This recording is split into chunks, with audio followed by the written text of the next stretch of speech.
Cerca de 35.400 muertos en Gaza deja hasta hoy la guerra con Israel, según el Ministerio de Salud, controlado por Hamas.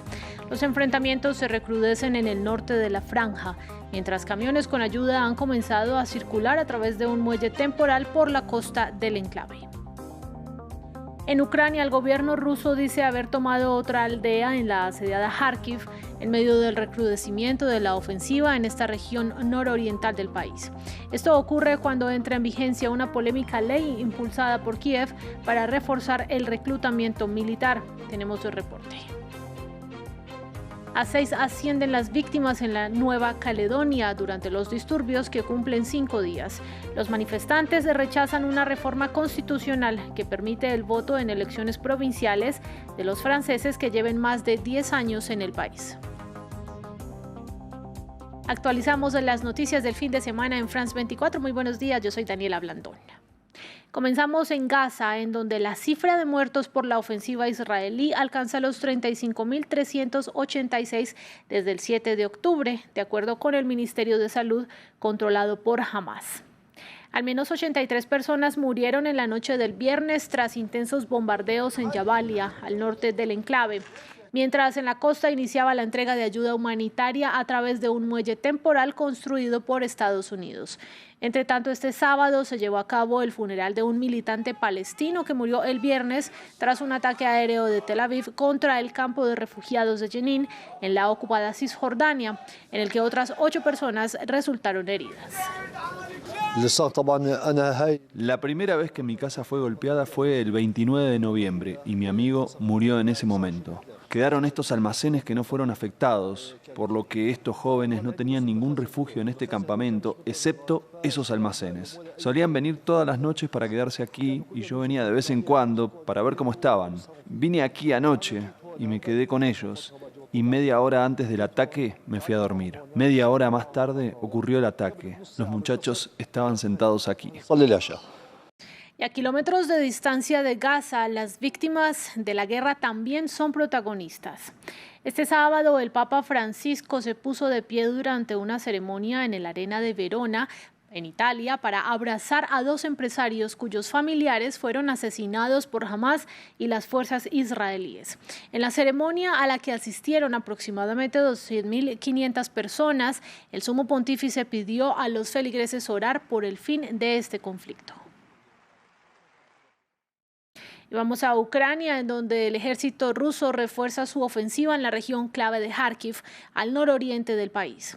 Allí, en el Kremlin, se reivindica la toma de una nueva localidad. Mientras tanto, entró en vigor desde hoy una nueva ley que espera impulsar el reclutamiento militar con más sanciones a quienes no cumplan con sus obligaciones con las fuerzas de Kiev. Nuestra enviada especial a la zona, Catalina Gómez Ángel, nos cuenta cómo está la situación allí. Las informaciones que se tienen cerca de esas 2 áreas donde está el frente de batalla en este momento, en esa población de Vovchansk y en Lipsy, es que los combates continúan. Las fuerzas rusas siguen intentando tomar el control de esas 2 poblaciones. En Vovchansk, por ejemplo, tratan de encerrarla, están por el lado sureste de la ciudad. Sin embargo, las fuerzas ucranianas, que han desplegado un gran número de fuerzas en los últimos días, dicen que la situación está controlada, siguen deteniéndolos en esa primera línea de batalla. Sin embargo, obviamente, como decía, esos combates continúan y siguen intentando evacuar a las últimas personas que quedan en esas poblaciones. El gobernador de la provincia de Kharkiv habla de 9.900 personas que han sido evacuadas en los últimos días y se asegura que quedan alrededor de unas 150 personas en la población de Vovchansk, al menos eso es lo que se dice, y más o menos en Lipsy quedarían aún menos, según nos decían las autoridades de la ciudad.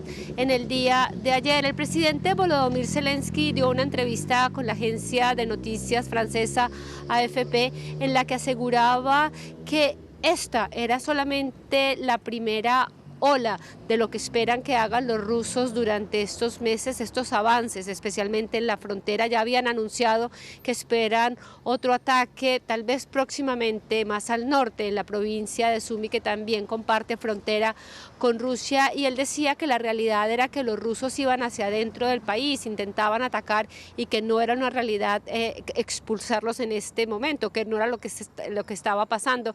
También comentaba que solamente Ucrania tiene un 25% de capacidad de defensa aérea, necesita al menos 125 o 130 aviones para poder detener esos ataques, especialmente para poder controlar esas bombas aéreas guiadas que tanto daño están haciendo en el frente de batalla. Cambiamos de información, ya son 6 los muertos en Nueva Caledonia después de un intercambio de disparos entre autoridades desplegadas por París y los manifestantes que se oponen a una reciente reforma constitucional que asegura el voto en elecciones locales a los franceses que lleven más de una década en el archipiélago. El país galo declaró el estado de emergencia y está enviando más refuerzos. Detalles en el siguiente informe.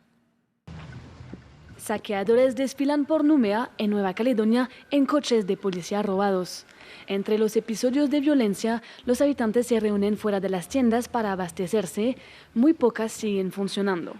Más del 80% de los comercios de alimentos de la capital han desaparecido. Esta distribuye productos esenciales a los necesitados. No tenemos nada que comer. Estamos aquí para conseguir arroz, para alimentar a nuestros hijos en casa. Pero en este tenso contexto, basta una chispa para que la situación se agrave. Estalla un gran movimiento de masas y unos minutos más tarde, las explosiones resuenan en la distancia.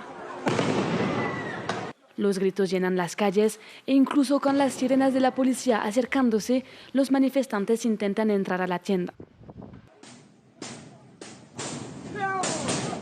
Las autoridades locales tratan de recuperar el control de las zonas donde los que protestan tienen la ventaja, pero a menudo se enfrentan a residentes con armas improvisadas que levantan barricadas. Normalmente no se nos permite llevar rifles, pero voy a guardarlo y controlaremos a todos los que intenten pasar por este punto. Mientras las principales carreteras están bloqueadas, las autoridades temen la escasez de alimentos y medicinas. Tenemos que cargar los camiones, organizar los convoyes, asegurarnos de que son seguros. Tenemos que desmantelar los controles de la carretera. Algunos han sido bloqueados con botellas de gas y dispositivos inflamables. Se estima que los daños causados hasta ahora ascienden unos 200 millones de euros y estas nubes negras sugieren que no hay final a la vista. Actualizamos ahora noticias sobre el intento de asesinato del primer ministro de Eslovaquia, Robert Fico, el pasado miércoles. Un tribunal decidió decretar prisión preventiva al sospechoso acusado del atentado. En tanto, la condición del mandatario sigue siendo grave, aunque por ahora no ven necesario reemplazarlo en sus funciones. Después de una breve conversación con el personal médico y el director del hospital, podemos anunciar que el Consejo Médico de hoy por la mañana evaluó que el estado de salud del primer ministro es estable. Sin embargo, su estado de salud es grave y vale la pena mencionar que la operación de ayer, que duró 2 horas, contribuyó a un pronóstico positivo para la evolución del estado de salud del primer ministro. Y de Europa pasamos a América Latina, concretamente República Dominicana, que se prepara para elecciones presidenciales este domingo.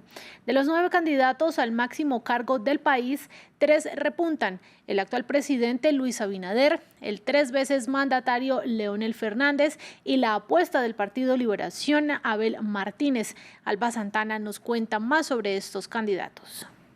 Sentir contento. ¿Quiénes son los principales candidatos en República Dominicana? En primer lugar, el favorito según las encuestas, Luis Abinader, el actual presidente político de centro y el funcionario más rico del país, busca la reelección y ha prometido seguir con los cambios inaugurados durante su mandato, como combatir la corrupción o terminar el muro que separa a República Dominicana de Haití, para evitar que los migrantes haitianos puedan pasar. Y una de las obras más importantes y que cambiará para siempre la República Dominicana es la verja fronteriza con Haití. Pero también enfrenta polémicas, como sus cuentas bancarias en paraísos fiscales, según acusaron los Pandora Papers.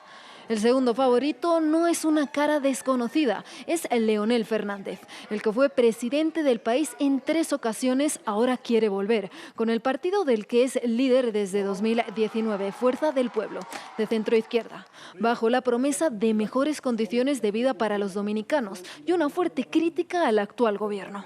Nosotros creemos que la mejor política social es una educación de calidad, que el niño que vaya al Liceo Fidel Ferrer reciba la misma educación que uno va a una escuela bilingüe privada, que tenga el derecho a la salud, que tenga derecho al transporte, a la cultura, al conocimiento. Fernández es recordado por muchos como el presidente de la época de bonanza y crecimiento económico del país, pero también durante su último mandato del 2008 al 2012 por gobernar en medio de un repunte de la inseguridad y el narcotráfico. El tercer lugar, según los sondeos, es para Abel Martínez, la apuesta del Partido Liberación Dominicana, también de centro-izquierda, y su promesa es también apostar por el bienestar de los dominicanos. Ahora sí tenemos que enfocarnos hacia el futuro, el país que queremos construir, el país que le queremos dejar a nuestros hijos, a nuestros nietos, el país en el que nos merecemos vivir. Y creo que podemos lograrlo, podemos hacerlo. Hasta ahora, Martínez se ha desempeñado como alcalde de Santiago, la segunda ciudad más grande del país, y también fue el presidente más joven de un parlamento en todo el hemisferio, al ser designado como presidente de la Cámara de Diputados a los 38 años. Gane quien gane, lo seguro es que el próximo presidente deberá dar o intentar dar respuesta a las demandas de los dominicanos. Y en otras noticias, el Rayo Vallecano, equipo español de primera división, cumple un siglo este 29 de mayo. Pero el centenario se ha visto empañado por las desavenencias entre el gobierno regional de Madrid y la presidencia del club, por un lado, y la afición por el otro.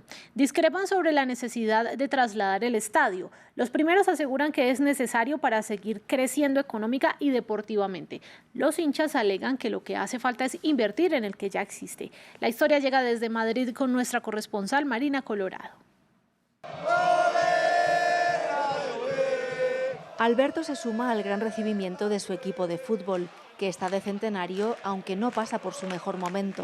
Deportivamente, el Rayo Vallecano roza el descenso a segunda y anímicamente preocupa el posible traslado del estadio, una idea impulsada por el Gobierno de Madrid, dueño del solar donde se ubica y que avala la presidencia del club. No conozco una persona del rayismo que te diga que es buena idea.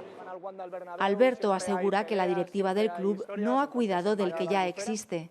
Con capacidad para 14.700 personas, es el segundo más pequeño de la liga. Si quieres crecer, lo primero que tienes que hacer es tener venta online, tener una tienda en condiciones, tener un estadio bien cuidado donde la gente se sienta cómoda, sino que el estadio está en una situación de dejadez absoluta. La voluntad rayista contrasta con la opinión de estos arquitectos. Diseñaron 3 de los 8 campos del Mundial de Qatar y aseguran que el recinto actual, aunque cumple con ciertos requisitos de la FIFA, tiene limitaciones. Es un estadio absolutamente encajado, por milímetros, ¿no? Entonces hace muy difícil que sea posible realmente hacer aquí un estadio con grada en todos los lados y con una ampliación para mejorar las instalaciones. Sin embargo, los más afectados por un traslado serían los bares cercanos. Moncho trabaja en uno de ellos. No te puedes ni imaginar que puede de un día normal que hagas, pongamos 100 euros, hacer 1.000, 2.000 euros. Y todo eso se perdería si llevara en el campo, porque la gente no vendría. Pese a ser consciente de que su bar sobrevive gracias al fútbol, Walter insiste en que es más importante la carga emocional que tiene el Rayo en el barrio.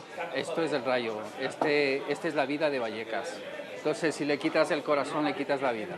Una vida que dependerá de la decisión del presidente del club, que rechazó hablar con France 24, y del Ejecutivo Regional de Madrid, que asegura que la situación actual del Rayo es insostenible. Y vamos a quedarnos en esta nación europea, pero para hablar de otro tema. Hoy, en el Día Internacional de la Astronomía, se conoció que España se convertirá en la capital mundial de los eclipses solares totales. Frank Rodríguez, profesor del Centro de Astronomía San Roque Saucillo en la isla de Gran Canaria, recordó que en este país europeo se esperan 2 episodios de este espectáculo, el 12 de agosto de 2026 y el 2 de agosto de 2027, y describió al archipiélago canario como un paraíso de la astronomía. Con estas imágenes nos despedimos en France 24, pero los invito a que se queden con nosotros. Hay más para ustedes en France 24 y en france24.com.